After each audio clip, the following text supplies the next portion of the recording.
"One must imagine Sisyphus happy" is one of the most intriguing phrases in modern philosophy. It comes from the thinking of Albert Camus, but curiously, it also appears today in comments on videos with dark humor and absurd scenes. Still, few really know the philosophical weight behind this image. A man condemned to push a rock up a hill forever, only to see it roll back down every time he nears the top. But who was Sisyphus? Why did the gods punish him so cruelly? And, more importantly, why imagine that he is happy in the face of this endless task? To understand all this, we must return to the origin of this myth and the mind behind the quote. Sisyphus was the first king of Ephyra, a region now known as Corinth. He was not only an intelligent ruler, but also deeply selfish and cruel. Under his leadership, the city flourished economically, but at the cost of wicked decisions and serious betrayals. He murdered foreign travelers who brought diplomatic gifts and violated taboos by marrying his own niece, actions that made him a direct target of the gods' wrath. However, Sisyphus was no ordinary man. He was clever, cunning, and did not hesitate to manipulate even the immortals. The conflict with the gods began when Zeus, overcome by his desires, kidnapped the nymph Aegina, daughter of the river god Aesop, carrying her across the skies in the form of an eagle. Desperate to find his daughter, Aesop tracked the flight to the kingdom of Sisyphus. Instead of remaining neutral, as any sensible mortal would have done, the king saw an opportunity to bargain. He revealed Zeus's location to the god in exchange for divine favor, that a source of water be created for his city, ensuring prosperity and control over a precious commodity. Sisyphus traded his silence for advantage, and this was his first great affront against Olympus. Zeus, upon discovering that he had been betrayed by a mere human, was furious. Determined to put an end to Sisyphus's tricks, he ordered Thanatos, the personification of death, to go to Ephyra and take him to the underworld. But underestimating Sisyphus would be another mistake. Always suspicious, he was prepared for the encounter and had one last card up his sleeve, and that would be just the first of many attempts to cheat death itself. Sisyphus knew Thanatos was coming, and when the god of death appeared to chain him and take him to the underworld, the king acted cunningly. With an air of theatrical curiosity, he asked Thanatos to explain how those divine chains worked. Naive in the face of human theatricality, Thanatos gave in and demonstrated the mechanics of the shackles. That was enough. In one swift movement, Sisyphus reversed the roles and chained the god of death himself. For the first time, death was trapped, and when death is trapped, no one else dies. For a brief moment in the mythical history of humanity, wars ceased in their natural outcome, and men ceased to meet their end. Spears pierced bodies, but no one fell. Plague ravaged villages, but no one died. It was a frozen world, unsustainable, endless, and meaningless. This cosmic disruption did not go unnoticed. Ares, the god of war, was enraged. The bloody spectacle of battle had lost its purpose without the climax of death. In a rare moment of alliance with Thanatos, he freed the imprisoned god and restored the balance of the life cycle. Sisyphus, of course, was recaptured. But even so, he had not given up his fight against fate. He knew his time was running out, so he planned another escape. Before he died, fully aware that he would be taken back to the underworld, he asked his wife to throw his naked body into the river created by Aesop, contrary to all honorable funeral rites. The absence of the sacred burial ritual would be his next move. In the world of the dead, without a proper burial, Sisyphus appeared before Persephone, queen of the underworld, with a dramatic story. He said that his wife had disrespected customs and had not paid him the proper funeral honors. His soul wandered incomplete, without peace, without transition. Persephone, moved by the apparent injustice and perhaps deceived by Sisyphus's eloquence, allowed him to return temporarily to the world of the living to correct this mistake. But he, of course, did not return. He preferred to live a little longer under the sky, fleeing his fate once again. Once again, he escaped the inevitable. Once again, he mocked the gods. But the gods' patience also has limits, After cheating death and deceiving Persephone, Sisyphus had crossed an invisible line. He was not just a cunning mortal, he was a threat to the cosmic order.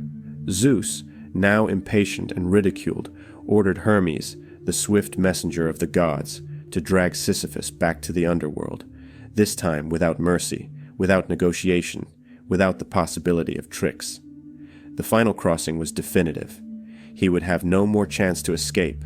The gods would not tolerate any more affronts, and to ensure that he did not escape again, they created an eternal punishment, a punishment that involved no physical pain or bodily torture, but one that hurt more deeply: absurdity. His punishment seemed simple at first glance. Sisyphus had to push a huge rock up a mountain with all his strength, but every time the rock neared the top, it rolled back down the slope, forcing him to start the task over again.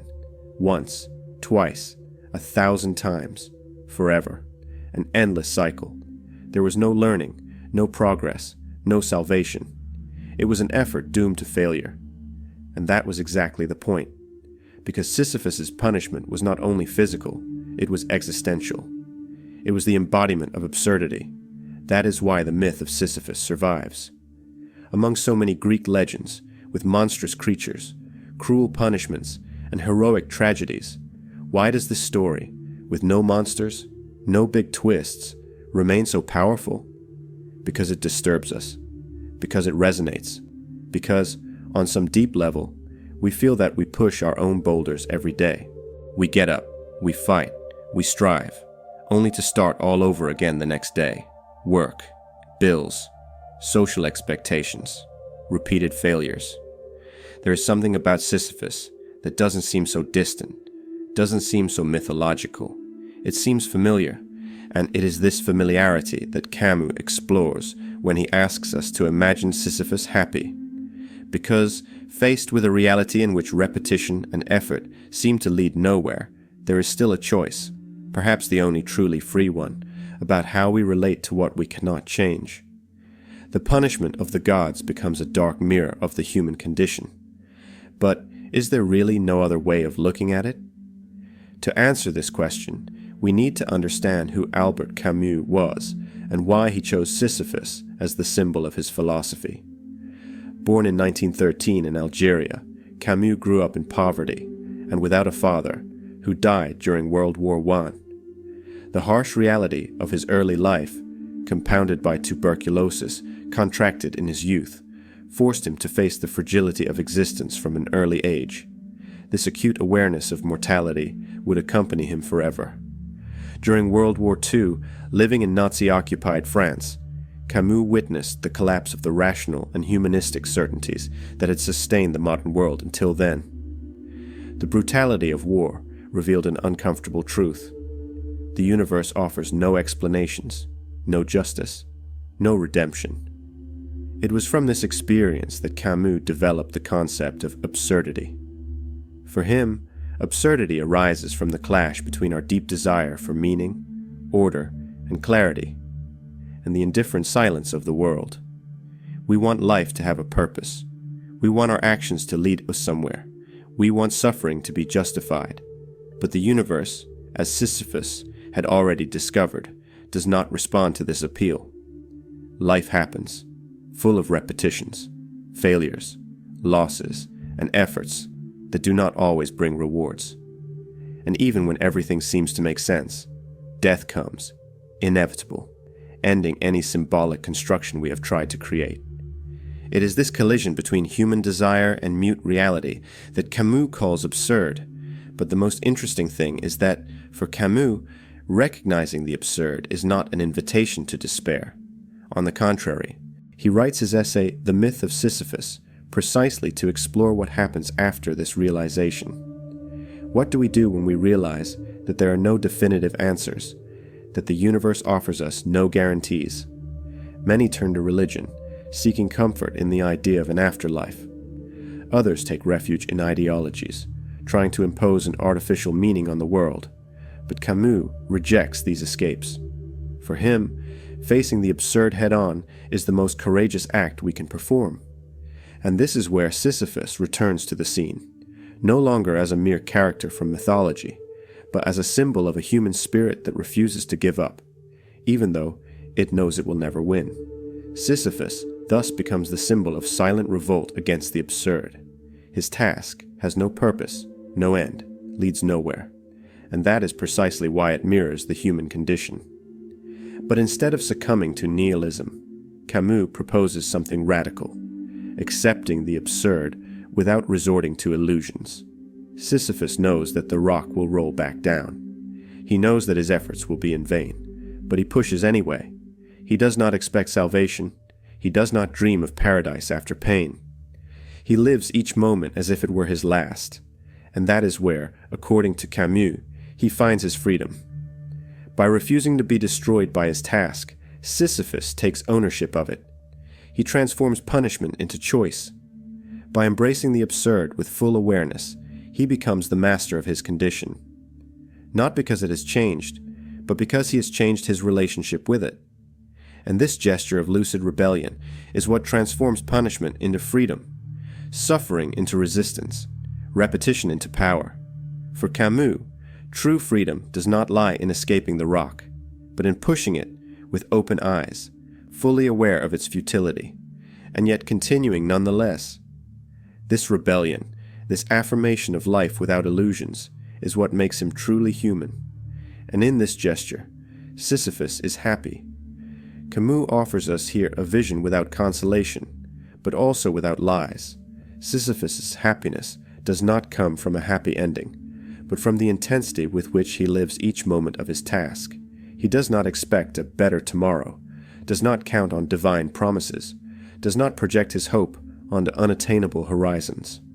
All that exists is the now, the effort, the sweat, the descent after failure, the inevitable restart. And it is in this eternal, seemingly empty cycle that Camus sees the possibility of fulfillment, because absurdity does not require giving up, it requires lucidity, and in lucidity there is strength. The application of this to our lives is direct, almost uncomfortable. How many times do we feel like Sisyphus, pushing our invisible rocks? The work that starts again every Monday, the relationships that require continuous effort, the goals that always seem to move further away, the routine, the wear and tear, the repetition. But are we doomed to unhappiness? Camus would say no, if we are able to see these moments with different eyes. To accept that meaning is not in the destination, but in the journey. That value is not in achievement, but in dedication, and that living with courage, even knowing the ultimate defeat, is the most authentic way to exist. This is perhaps the most common way of dealing with the absurd, inventing answers. We create religions that promise eternal purpose. We design systems that guarantee meaning. We accumulate wealth, believing that future security will bring peace. We seek stability, recognition, transcendence, as if, at some point, the burden of the stone will disappear. But for Camus, this is all an illusion. Life is not resolved tomorrow. There is no final point of understanding where everything will make sense. There is no finish line that redeems the journey. True freedom is born precisely when we stop chasing promises and begin to inhabit the moment. Paradise, for Camus, is not somewhere far away, but in the radical acceptance of the now. We do not live in preparation for meaning. We live despite its absence. And paradoxically, it is in this recognition that something new flourishes, the power of the present moment. When we stop waiting for salvation, we begin to truly live. When we give up on defeating death, we learn to exist with intensity.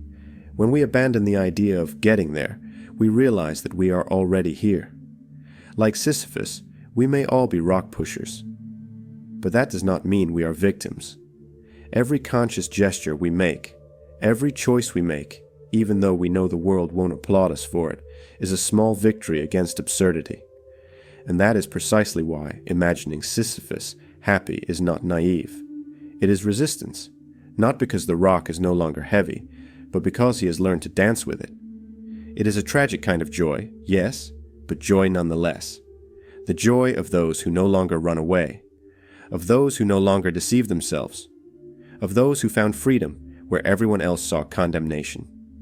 If this video made you think, if it somehow helped you see your own rock in a different light, consider liking and subscribing to the channel. This isn't just a gesture of engagement. It's a way of showing that reflections like this still matter. And if you feel you can offer any support, no matter how small, know that your help strengthens this work and allows more content like this to reach more people. After all, in times of absurdity, spreading lucidity is also an act of resistance.